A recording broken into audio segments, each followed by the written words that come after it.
ফেটি লিভাৰটো দূৰ কৰিব হ'লে এই সমস্যাটোৰ বিষয়ে সাধাৰণ কিছুমান মেডিকেল নলেজ আপোনালোকৰো থাকিব লাগিব। নহ'লে এই ফেটি লিভাৰৰ সমস্যাটো কিন্তু একেবাৰে নিৰ্মূল কৰাটো বা দূৰ কৰাটো খুবেই টান হৈ পৰে। আপোনালোকৰ যদি বিনা কাৰণত কেতিয়াবা কি হয় ভাগৰুৱা অনুভৱ হয়, খোৱাৰ পিছতে আপোনালোকৰ পেটৰ এইখিনি এৰিয়াত ৰাইট চাইডে ওপৰৰ অংশটোত যদি কি হয় আপোনালোকৰ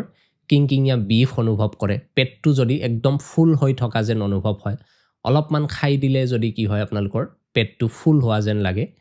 তাৰপিছত অলপমান খোজ কাঢ়িলে যদি আপোনালোকৰ কি হয় ভাগৰুৱা অনুভৱ হয়, বা ৰিচেণ্টলি যদি আপোনালোকৰ কি হৈছে ওজনটো বাঢ়িব ধৰিছে বা পেটত আপোনালোকৰ চৰ্বি জমা হ'ব ধৰিছে,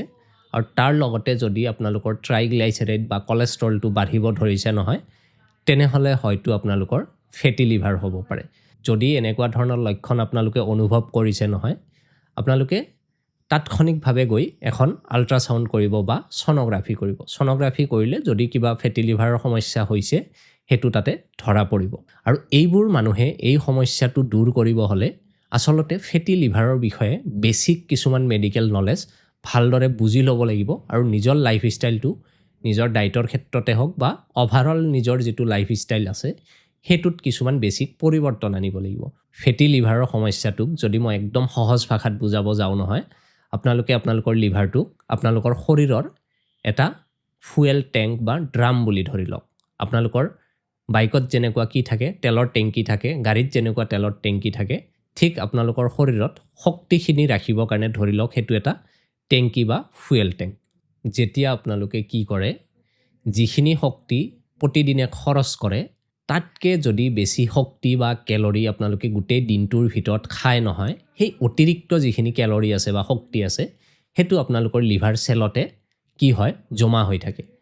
আৰু সেইটোৱে কি হয় এটা চৰ্বিৰ ৰূপ লৈ লয়। যাতে প্ৰত্যেকজন মানুহে বুজি পায় সেইকাৰণে এনেকুৱা ধৰণৰ এক্সাম্পল দিছোঁ। এতিয়া কথাটো হ'ল যে এক্সেছ কেলৰি আপোনালোকৰ শৰীৰত বা এক্সেছ এনাৰ্জি আপোনালোকৰ শৰীৰত কেনেকৈ আহে,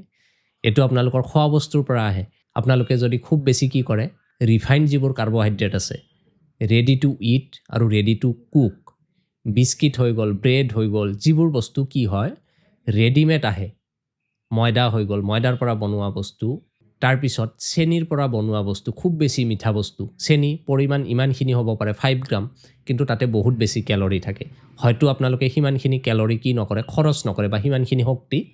খৰচ নকৰে। তাৰ লগতে খুব বেছি যদি চৰ্বিজাতীয় বস্তু খায়, এনেকুৱা ধৰণৰ ফুড হেবিটৰ পৰা কি হ'ব পাৰে আপোনালোকৰ শৰীৰত এক্সেছ কেলৰি জমা হৈ থাকিব পাৰে। ছেকেণ্ডলি, কিছুমান মানুহৰ বংশানুক্ৰমে অৰ্থাৎ জেনেটিকেলিও এটা এনেকুৱা ধৰণৰ ইনডিছপজিশ্যন থাকিব পাৰে, আৰু তেনেকুৱা মানুহে অলপমান শাৰীৰিক পৰিশ্ৰম কৰাটো আৰু এই কোৱা যিবোৰ খাদ্যবস্তু ক'লোঁ সেইবোৰ লিমিটত ল'লে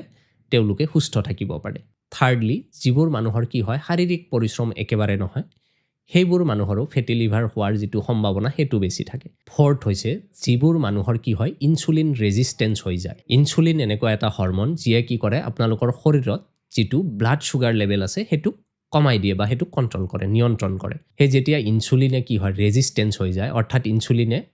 চুগাৰটোক নিয়ন্ত্ৰণ কৰিব নোৱাৰে, সেই এক্সেছ চুগাৰখিনি বা চেনিখিনি কি হয় আপোনালোকৰ লিভাৰত গৈ চৰ্বিৰ ৰূপ লৈ লয়। চ'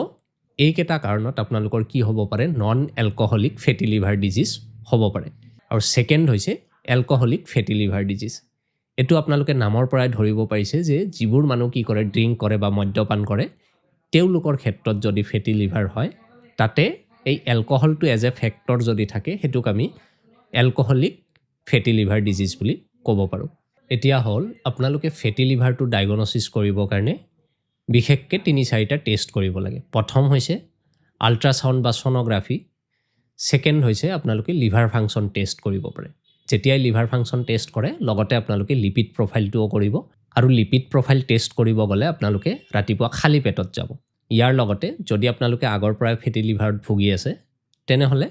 নেক্সট টাইম যেতিয়া আপোনালোকে টেষ্ট কৰে ফাইব্ৰ স্কেন কৰিলে আপোনালোকৰ কাৰণে ভাল হ'ব। এতিয়া হৈছে আটাইতকৈ ইম্পৰ্টেণ্ট পাৰ্ট যে ফেটি লিভাৰটো আচলতে কেনেকৈ দূৰ কৰিব পাৰি। একেবাৰে সাধাৰণ নিয়ম হৈছে আপোনালোকে কি কৰিব লাগিব, মিঠা বস্তু কমাব লাগিব, চৰ্বিজাতীয় বস্তু খোৱা কমাব লাগিব, আটা ময়দাৰ পৰা বনোৱা বস্তু খোৱাটো কমাব লাগিব, যিবোৰ বস্তু ৰেডি টু ইট বা ৰেডি টু কুক সেইটো খোৱাটো কমাব লাগিব, খুব বেছি কেলৰি থকা বস্তুটো খোৱাটো কমাব লাগিব তাৰ লগতে আপোনালোকে আনহেলদি ফেট খোৱা কমাব লাগিব বা চৰ্বি খোৱাটো কমাব লাগিব আৰু হেলদি যিটো ফেটছ আছে সেইটো খোৱা আৰম্ভ কৰিব লাগিব হেলদি ফেটছ ক'ত পায় আপোনালোকে অলিভ অইলত পাব ফ্লেক্স সিডত পাব আৰু বাদামত পাব লাষ্টলি আৰু আটাইতকৈ এফেক্টিভ যিটো প্ৰচেছ হৈছে ফেটি লিভাৰটো দূৰ কৰা সেইটো হৈছে প্ৰতিদিনে আপোনালোকে মিনিমাম 30ৰ পৰা 45 মিনিট সময় অলপমান ফিজিকেল এক্টিভিটি বা এক্সাৰসাইজ কৰিব আপোনালোকে খোজ কাঢ়িব পাৰে দৌৰিব পাৰে সাইক্লিং কৰিব পাৰে যি পাৰে আপোনালোকে 45 মিনিটছ এটা টাৰ্গেট ৰাখিব আপোনালোকে ফিজিকেল এক্টিভিটি কৰিব আৰু ফিজিকেল এক্টিভিটি এনেকৈ কৰিব যদি আপোনালোকে খোজ কাঢ়ে নহয় অলপমান স্পীডত খোজ কাঢ়িব যাতে কি হয় আপোনালোকৰ শৰীৰটো ঘামে বা খোজ কঢ়া সময়ত আপোনালোকৰ হাৰ্ট ৰেটটো অলপমান বাঢ়ে নিয়মিত ব্যায়াম কৰিলে আপোনালোকৰ শৰীৰত দুটা পৰিৱৰ্তন আহিব প্ৰথম হৈছে যিটো এক্সেছ কেলৰি আপোনালোকে বহি থকাৰ ফলত যিটো শক্তি খৰচ হোৱা নাছিলে যাৰ ফলত অতিৰিক্ত কি হৈছিল আপোনালোকৰ কেলৰিখিনি চৰ্বিৰ ৰূপ লৈছিল হেতু কমি আহিব যেহেতু আপোনালোকে কেলৰি ব্যৱহাৰ কৰিব সেকেন্ডলি হৈছে যেতিয়া আপোনালোকৰ মাংসপেশীবোৰ ব্যৱহাৰ হ'ব নহয় তেতিয়া তাতে ব্লাড ফ্লো ভাল হ'ব আৰু আপোনালোকৰ ইনসুলিন যিটো ৰেজিস্ট্যান্স আছে সেই বস্তুটো কমি যাব ব্যায়াম কৰিলে আপোনালোকৰ কি হ'ব ওজনটো কমাটো সহায় কৰিব আপোনালোকে টাৰ্গেট ৰাখিব আপোনালোকৰ বডি ওয়েট যিটো আছে তাৰ 5 to 10% ওজন যাতে আপোনালোকে কমাব পাৰে ওজন কমাবৰ কাৰণে আপোনালোকৰ যিটো খোৱাৰ ইনটেক আছে কেলৰিৰ ইনটেক আছে কিমান কেলৰি খাই আছে হেতু কমালে হল লগতে অলপমান ফিজিকেল এক্টিভিটি বা এক্সাৰসাইজ কৰিলে হল ওজন কমাবৰ কাৰণে মই অলৰেডি যিখিনি কলো কেনেকুৱা ধৰণৰ ডায়েট ল'ব লাগে তেনেকুৱা ডায়েট ল'ব তাৰ লগতে ডায়েটৰ যিটো পৰিমাণ আছে সেই পৰিমাণটো অলপ কমকৈ ল'ব ইয়াৰ কাৰণে আপোনালোকে একদম শাৰ্পলি যে লং টাইম ফাস্টিং কৰিব হেতু কৰিব নালাগে সাডেনলি এনেকুৱা লং টাইম ফাস্টিং কৰিলে কিন্তু আপোনালোকৰ হেলথৰ ওপৰত এটা বেয়া প্ৰভাৱো পৰিব পাৰে আপোনালোকে 3-4 মাহৰ এটা টাৰ্গেট ৰাখিব যে নেক্সট 3-4 মাহত আপোনালোকৰ শৰীৰৰ যিটো ওজন আছে তাৰ 10% ওজন আপোনালোকে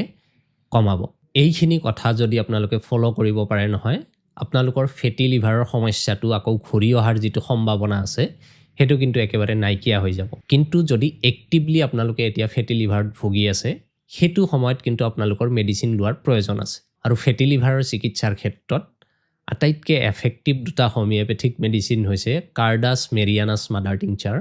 আৰু চিঅনেন্থাছ মাদাৰ টিংচাৰ এই মেডিসিন দুটা আপোনালোকে আপোনালোকৰ ওচৰৰ যিজন বিএইচএমএছ ডক্টৰ আছে তেখেতৰ চেম্বাৰত গৈ তেখেতৰ সৈতে আলোচনা কৰি তেখেতে বনাই দিয়া ড'জ হিচাপে আপোনালোকে 1 মাহ মান ব্যৱহাৰ কৰক হোপফুলি এই মেডিসিন দুটাতে আপোনালোকৰ সমস্যাটো দূৰ হৈ যাব মোৰ চেম্বাৰ ধুবুৰী জিলাৰ চাপৰ টাউনত যদি চাপৰ টাউনলৈকে অহাটো আপোনালোকৰ কাৰণে সম্ভৱ হয় তেনেহলে এই স্ক্ৰিনত দিয়া নম্বৰটোত হোৱাটছএপ কৰি আপোনালোকে যিকোনো ধৰণৰ সমস্যাৰ হোমিওপ্যাথিক চিকিৎসাৰ কাৰণে আহিব পাৰিব